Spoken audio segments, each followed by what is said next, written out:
If you're broke, underqualified, or just tired of watching other people win, this is for you. In 2020, I posted a video that nobody watched, only 799 views, but one guy did 3 years later, and now he's doing 90,000 a month, no degree, no connections, no certification.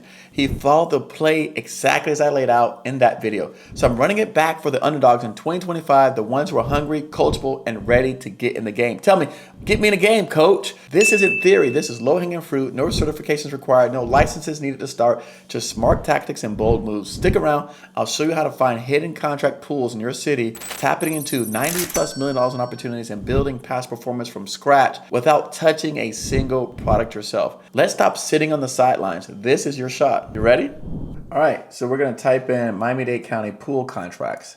And as you see here, it literally is pool, like the word pool. But it doesn't mean swimming pool. It's just describing the type of contracts that they are. So when we look here, they stand for what they call pre-qualification pools. So you just have to get pre-qualified, and then you're in this pool of essentially a smaller group of people bid these projects. And so what that student did, and what I explained in my previous video, was you go on here and you look for pools that don't have as many qualified people on it. And so then from there, you can figure out how to get in that pool. And now you are in a smaller group of contenders for these opportunities.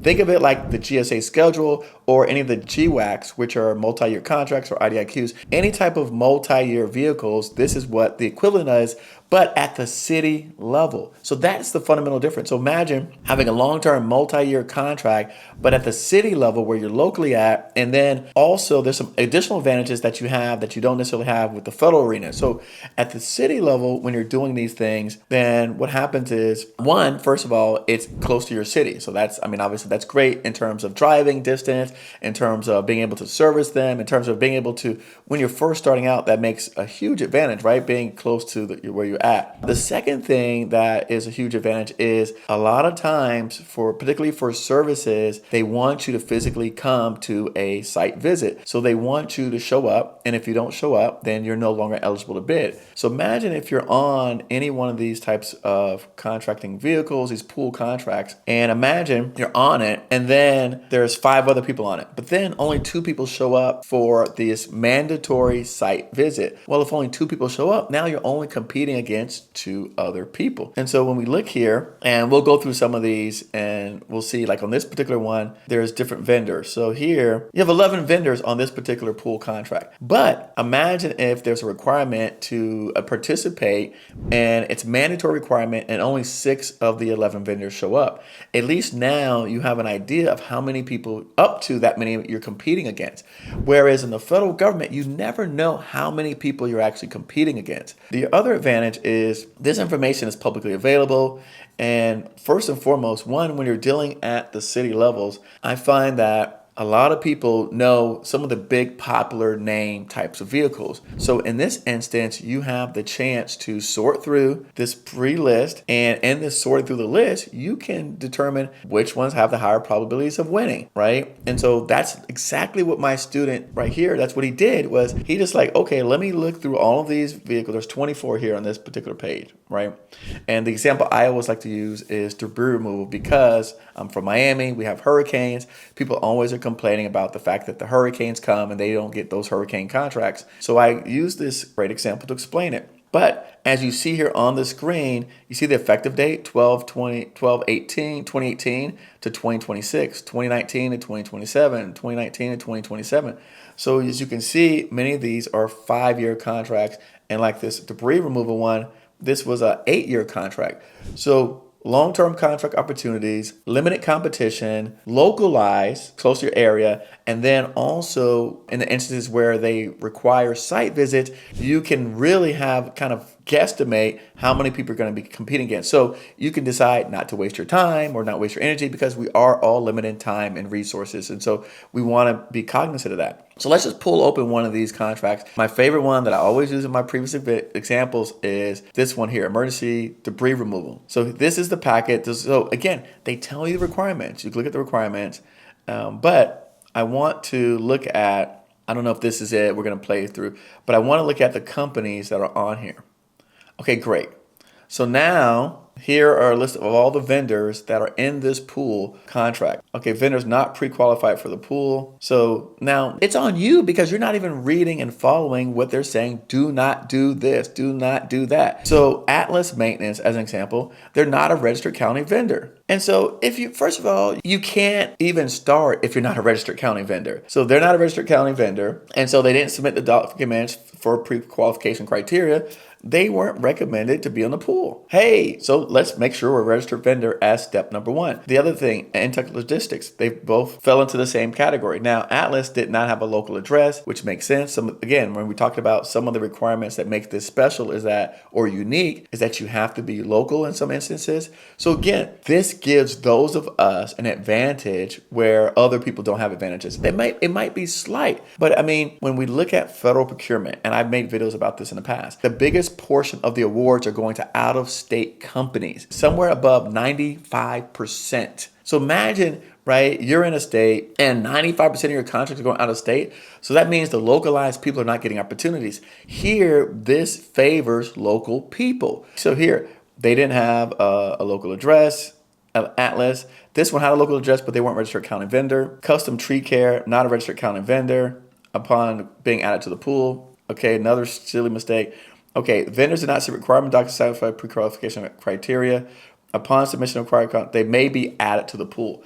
So this is a benefit also of these pool contracts. Unlike the federal government contracts where you have to have what they call an on-ramp. So an on-ramp in the federal world means that once they put these pools together, when we look at these pools that closed in 2017, 2018, this one, 2021, right? On the federal side, when they do that, they close the pool. It's like you can't do it anymore. So the pool is closed, so you can't get back into it. On the local side, they're saying even here that once you submit the requirements, then you could be added to the pool even after it has been released. So again, another advantage to this particular type of contract vehicles is that even after it's been released, you get the opportunity to be added back to that pool. And so the good thing is, like I said, even if you are coming into this today and you're looking at it saying, well, Eric, like some of that stuff was out in 2018, 2019, right? My student came in as a newbie and just started looking at the pools, figuring out the requirements, and started adding himself to the different pools.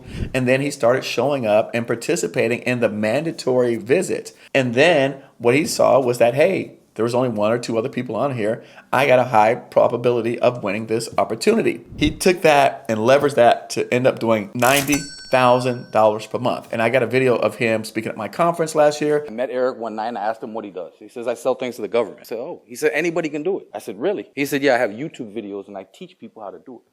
So in 2016, I started watching Eric's videos. The numbers is what it means. This year, we'll probably do a little over 1 million. Actually, where we made content when he first came out and he was getting started in government contracting. He used to do credit repair. And so he was doing that at the same time as learning government contracting. And then he went on and continued to progress from there. The last time I heard, he had hit $3 million in annual revenue. So he went from $90,000 a month to $300,000 a month in revenue. And so I'm very proud of the work he's done. I met him riding bicycles down in Miami at what they call critical mass, and we were cycling together, and he asked me what I did, and I told him government contracts. And so from there is how we start like working together, and I start saying to him, basically, let me see what you do with the free information I give you, and if you take advantage of it. And so the reason why I make this video today is because still in 2025, underdogs, for those of you who've got hustle, who've got grit, for those of you who are like, look, I don't even understand all this stuff. A lot of times these things in these pool contracts, installation, repair, maintenance services, again, metal, trash, and garbage containers, rental trailers and vans. We talk about rental trailers and vans. It's a big area that I think for all underdogs should start with. Rental equipment, very low risk, very easy to get into. You can get a line of credit from the actual rental company for basically nothing, right? So it's like starting with Granger. Basically, anyone, a 20-year-old could come into any of the rental companies, ask them for a credit application, and they will give you credit, and you could start participating and submitting rental equipment to government sites with no experience because the rental company handles all of this stuff. So the rental company takes care of the insurance, they take care of the liability. All you're doing is facilitating the contracts. So anyone can do this. Head Start, obviously you can't do Head Start, but let's see what some other opportunities out here. Upholstery refurbishing, park items for resale, like bird control services, vessel simulation, invasive vegetation control services. Again, if anyone knows, anybody does landscaping remediation, a lot of these words are just like funky words to say some of the basic things that people do. So don't get thrown off. Go in there, look it through them, and read about them. Microsoft desktop application training, floor cleaning machines purchasing, purchase repair, voice data communications. So again, go through and type in your particular city, your state, figure out where they have these vendor pool contracts at, and see how you or someone you know can get qualified for them, even if it's something that you don't do. The point is, when we're starting from zero, we're starting from a basis of zero, it makes it really easy to pick and choose where you want to go into. And so that's what John did, was that he was like, look, I have nothing. I don't have anything. So I don't really care what I go into as long as it makes money. And I think a lot of us are like that at this point. We're like, hey, I'm more desperate than like saying, okay, I've got this master plan about all these things I want to go after. Bump that. Find me where's immediate opportunities that I can start winning today with no certifications, no licenses, and really, to be honest with you, not a lot of money. Because at the end of the day, when we talk about money, a lot of the stuff that you're going to be supplying, you can get from credit. John, some of the things that he supplied, he bought them from Home Depot. So he went at the Home Depot, bought the stuff. Most of us can get a Home Depot credit card, or if not, you can get your mom or somebody get a Home Depot credit card, and then use that to get credit to buy the stuff to ship to the government. Once you get paid, then you start building bigger and bigger and bigger. But I mean, this is not an area where you're going to start off doing 200,000-300,000.